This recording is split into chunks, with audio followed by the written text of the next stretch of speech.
नमस्कार दोस्तों, स्वागत है आप सभी का। आज बात करेंगे तमिलनाडु की।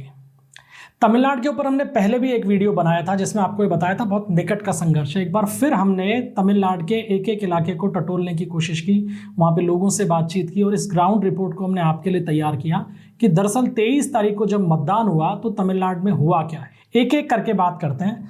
देखिए, तमिलनाडु में इस बार जो मतदान प्रतिशत रहा है वो 85.15% रहा है और पिछले चुनाव की तुलना में ये 12% ज़्यादा है 2021 से।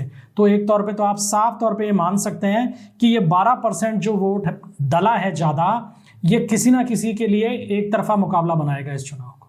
अब किसके पक्ष में बनेगा उस पर धीरे धीरे आगे बात करते हैं। दो मेजर पार्टीज रही हैं तमिलनाडु की राजनीति के अंदर, एक डीएमके और दूसरी एआईएडीएमके। डीएमके हमेशा जब से बनी है तब से किसी ना किसी सहयोगी दल के साथ में चुनाव लड़ती आई है। 2021 के चुनाव में कांग्रेस के साथ थी, इस बार भी कांग्रेस के साथ में थी। लेकिन तीसरा ध्रुव इस चुनाव में खड़ा हुआ टीवीके और वहीं से तमिलनाडु की राजनीति में एक बड़ा बदलाव आता हुआ दिखाई दे रहा है। और उसका कारण यह है कि तमिलनाडु को प्रॉपर तरीके से अगर हम 5 रीजन्स में बांट देते हैं तो पहला रीजन आता है चेन्नई, दूसरा आता है नॉर्थ तमिलनाडु, तीसरा आता है कुंगू या वेस्टर्न तमिलनाडु, चौथा आता है डेल्टा तमिलनाडु यानी जो खेती वाला इलाका है सेंट्रल का, और पांचवा एरिया आता है साउथ तमिलनाडु का। अभी तक आमतौर पर राजनीति में ये माना जाता रहा है कि साउथ तमिलनाडु जो है वो डीएमके के होल्ड वाला रीजन रहा है। इसके अलावा डेल्टा एरिया भी डीएमके के होल्ड वाला रीजन रहा है। नॉर्थ में कुछ हद तक और कोंगू इसके अंदर एआईएडीएमके का होल्ड ज्यादा रहा है और चेन्नई का जो एरिया है उसमें भी डीएमके का होल्ड रहा है। लेकिन इस चुनाव के अंदर ये सारे समीकरण बदलते हुए दिखाई दे रहे हैं। उसके 2 प्रमुख कारण नजर आए हैं अब जब तमिलनाडु के अंदर ग्राउंड रिपोर्ट टटोली जा रही है। तो पहला रीजन है एक्टर विजय की पार्टी टीवीके और दूसरा रीजन जो है वो बन रहा है ग्रामीण इलाकों के अंदर डीएमके के खिलाफ एंटी इनकम्बेंसी। और ये दोनों फैक्टर तमिलनाडु के चुनाव को ऊपर से नीचे तक प्रभावित कर रहे हैं जबरदस्त तरीके से। अब बात करते हैं पहले टीवीके फैक्टर की कि टीवीके किस तरीके से नुकसान कर रही है। देखिए, टीवीके नई पार्टी बनी है तो उसके खिलाफ तो कोई एंटी इनकम्बेंसी या कोई मुद्दा होने की बात ही बेकार है। सबसे ज्यादा टीवीके जो इसको डीएमके को नुकसान पहुंचा रही है वो नुकसान पहुंचा रही है चेन्नई रीजन के अंदर। चेन्नई रीजन के अंदर मुख्य रूप से 4 जिले आ रहे हैं, चेन्नई, तिरुवल्लूर, चेंगलपेट्टू और कांचीपुरम। चेन्नई की 16 सीटें हैं, तिरुवल्लूर की लगभग 10 हैं, चेंगलपेट्टू की 7 है और कांचीपुरम की 4। कुल 37 सीटें तमिलनाडु के अंदर चेन्नई रीजन के अंदर आती हैं।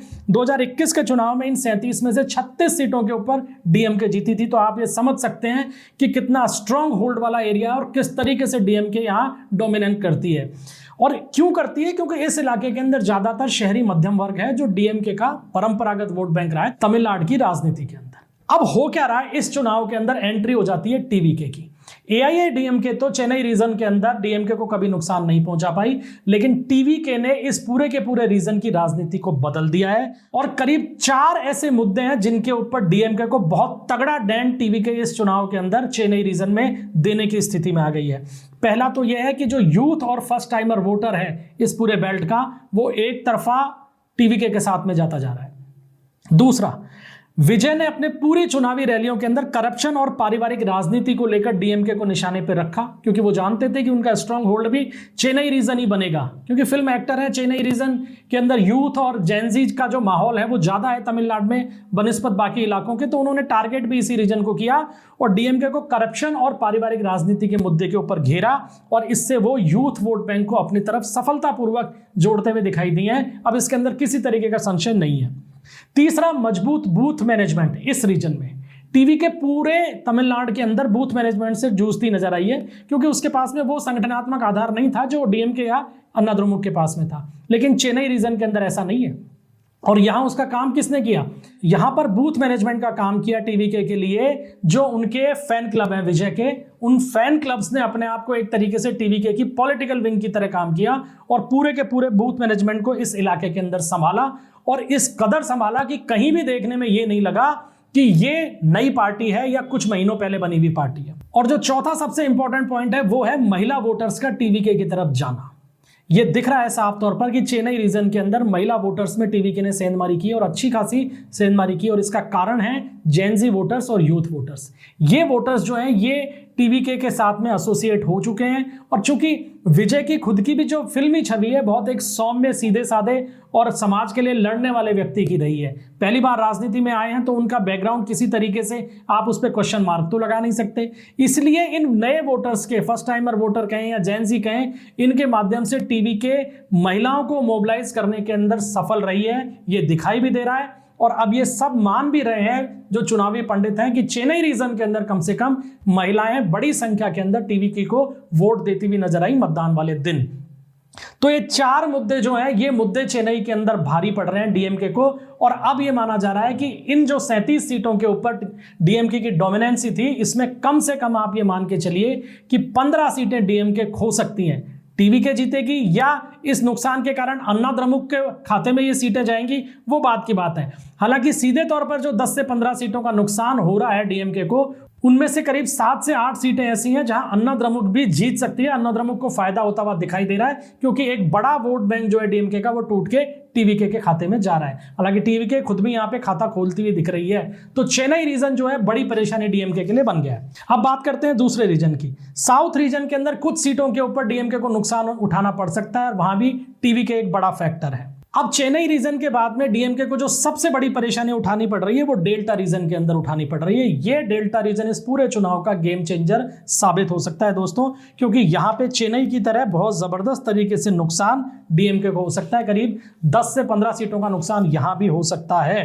जबरदस्त एंटी इनकम्बेंसी का माहौल रहा है, चाहे वो लॉ एंड ऑर्डर का इशू रहे या वो लिकर ड्रग का मुद्दा रहे या एंटी इनकम्बेंसी जो स्वाभाविक 5 साल के अंदर हो जाती है या किसानों का मुद्दा हो। कुल मिलाकर एक बड़ी परेशानी यहां होती हुई दिखाई दी है, और लोगों में स्वाभाविक रूप से यहां पे रुझान ये दिखा है कि मुद्दा हो या नहीं हो, लेकिन इस बार सरकार बदलनी है। और ये मुद्दा इस पूरे के पूरे बेल्ट के अंदर इफेक्टिव दिखाई दिया।